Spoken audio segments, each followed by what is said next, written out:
If you're watching this right now, pause for just a second. Before the story pulls you in, before the moment changes shape, I need you to do something simple but important. Tap the like button.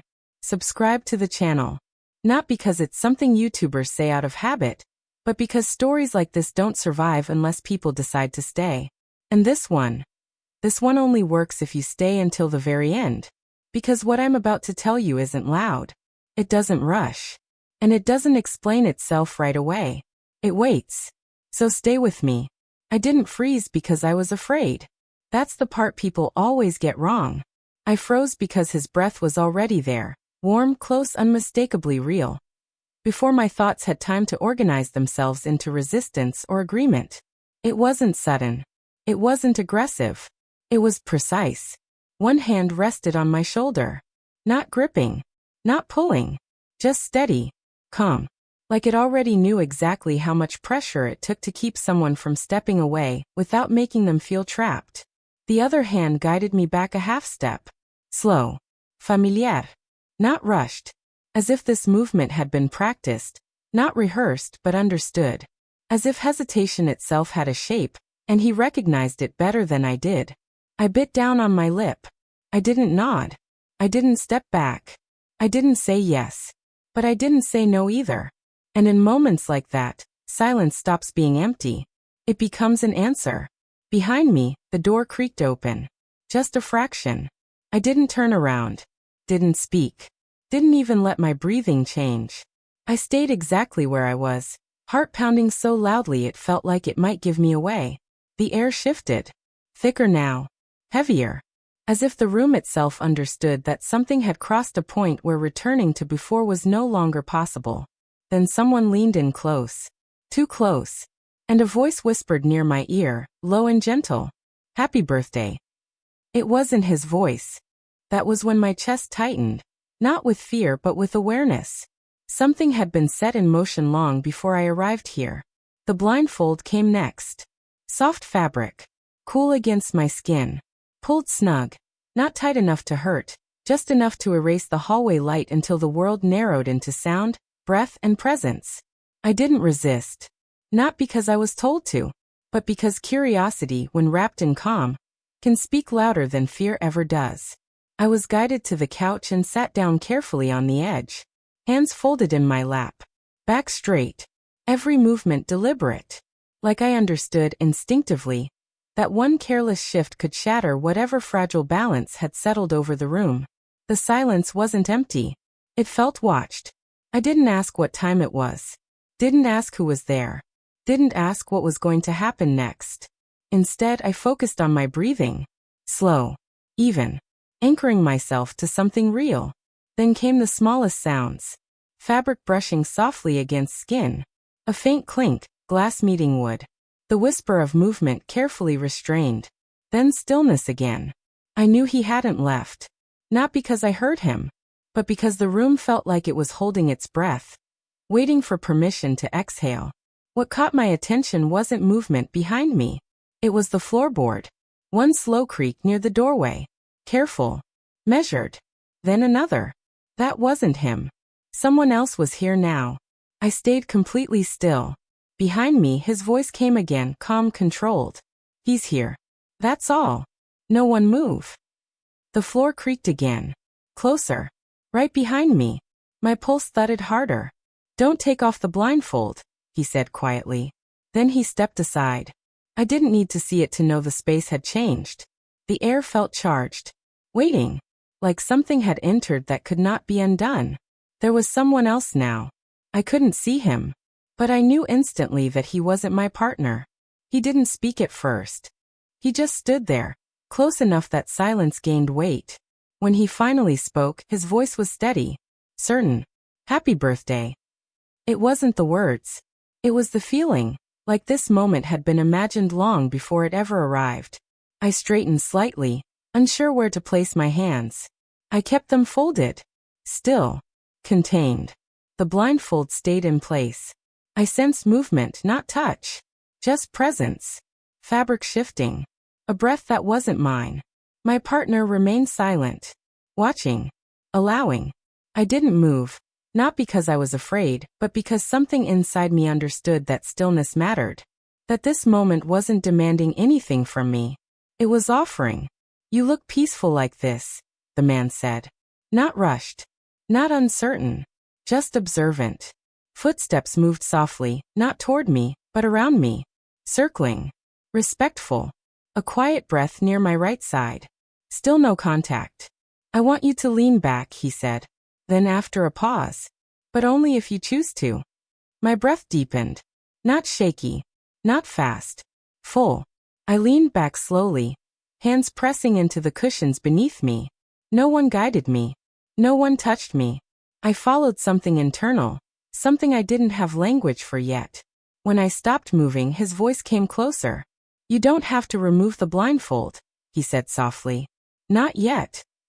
I nodded once. Then I felt it. Not his hand. Not his breath. The blindfold shifted slightly. Or maybe time did. No one moved. And yet I knew exactly how close he was. Not by touch, but by presence. The kind that rearranges something deep inside you without ever laying a finger on your skin. My hands stayed folded. Unsure. But not afraid. I heard him breathe slow, calm. I waited for words. Instead he moved, not closer but around me.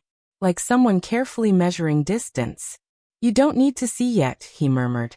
But I want you to know you're not alone. Something inside me turned. I didn't ask who he was. Didn't demand explanations. I let myself sink back fully, shoulders meeting cushions, arms relaxing at my sides. This wasn't performance.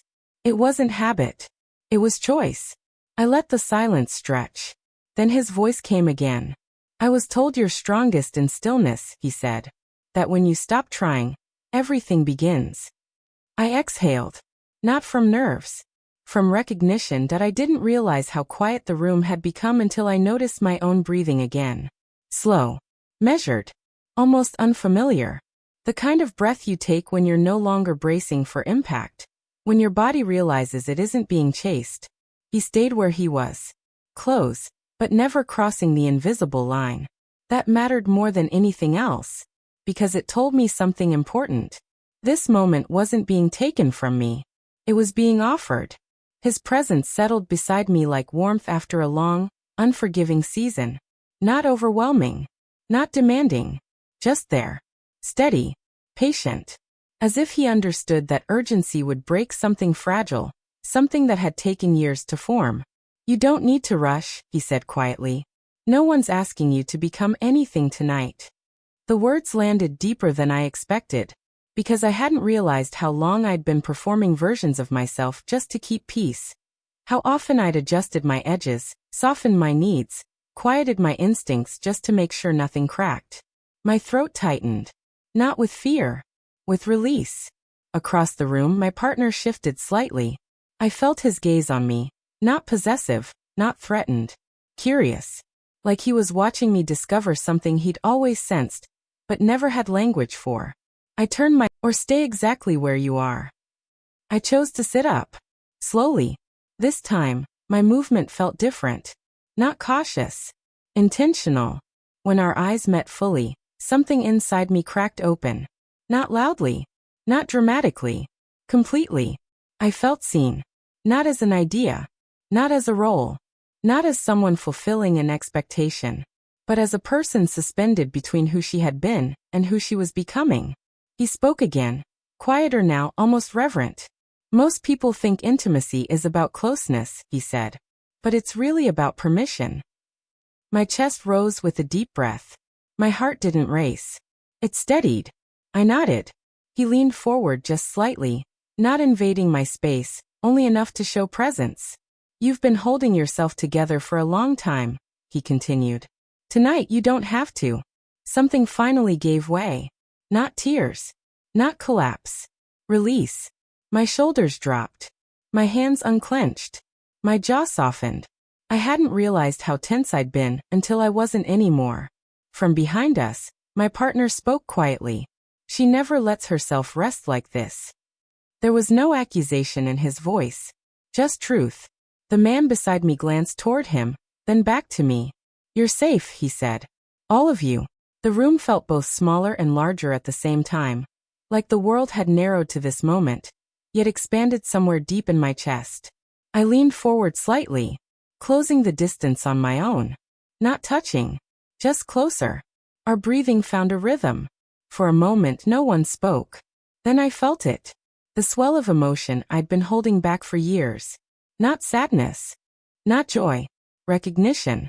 My hands lifted without conscious thought, hovering near his. I stopped myself just short of contact. He noticed. And instead of moving toward me, he stayed still. That restraint undid me more than anything else could have. My breath trembled. I didn't know I needed this, I whispered. I wasn't sure who I was speaking to. He answered anyway. Most people don't, he said gently, until they're given space to feel. My chest tightened, then softened, then filled. The emotion came in slow waves, powerful, undeniable. I closed my eyes briefly and let it wash through me. When I opened them again, the confusion was gone. I wasn't overwhelmed. I wasn't uncertain.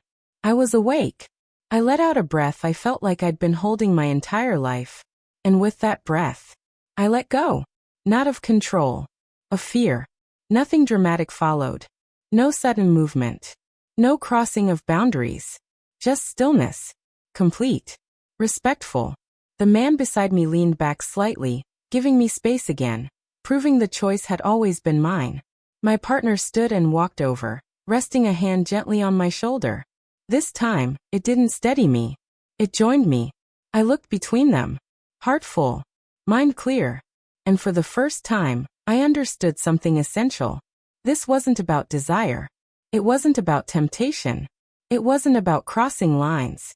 It was about realizing how much of myself I had been denying just to survive. And how powerful it felt to finally choose myself. The room stayed quiet. Not because there was nothing left to say, but because everything important had already been felt.